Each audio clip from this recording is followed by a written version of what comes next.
আয়ারল্যান্ডের বিপক্ষে test series সামনে রেখে সিলেটে প্রথম দিনের অনুশীলন সেরেছে বাংলাদেশ দল। প্রথম দিনে ফিল্ডিংয়ে ছিল বাড়তি গুরুত্ব। নেটে আশরাফুল অধীনে শান্ত মমিনুলরা সেরেছে ব্যাটিং প্রস্তুতি। একই দিনে পূর্ণাঙ্গ অনুশীলন করেছে আয়ারল্যান্ড দলও।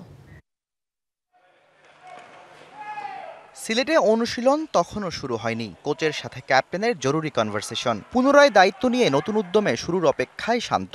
ব্যাটিং কোচ আশরাফুল এবং টেইটের রসায়নটাও জমেছে বেশ। পুরনো কোনো স্মৃতি হয়তো মনে পড়েছে। টাইগারদের অনুশীলন শুরু হয় ভলিবল দিয়ে। টানা ব্যর্থতার গল্প লেখা ক্রিকেটারদের বেশ ফুরফুরে মেজাজেই দেখা গেছে। এরপর শুরু লম্বা ফিল্ডিং সেশন, ক্যাচিংয়ে বাড়তি গুরুত্ব।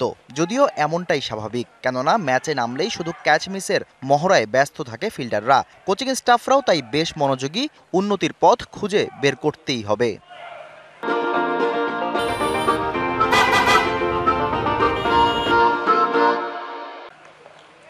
সিলেটের উইকেট বরাবরই থাকে স্পোর্টিং। মমিনুল সাদমান সেটি বুঝে নেয়ার চেষ্টা করছেন। জয় তো শ্যাডো করে দেখিয়েছেন কিভাবে শর্টস খেলবেন।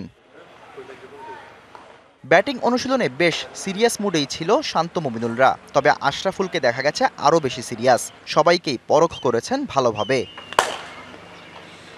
এদিন সকালে ঘাম ঝরিয়েছে আয়ারল্যান্ড দল। মূল মাঠেই সেরেছে পূর্ণাঙ্গ অনুশীলন। নতুন কন্ডিশন আয়ত্ত করাই হবে আইরিশদের মেইন চ্যালেঞ্জ। ম্যাচের আগে সেটির জন্য আরও দুদিন সময় পাচ্ছে স্টার্লিং ক্যাম্পাররা। Shahriar Hossain, DBC news desk.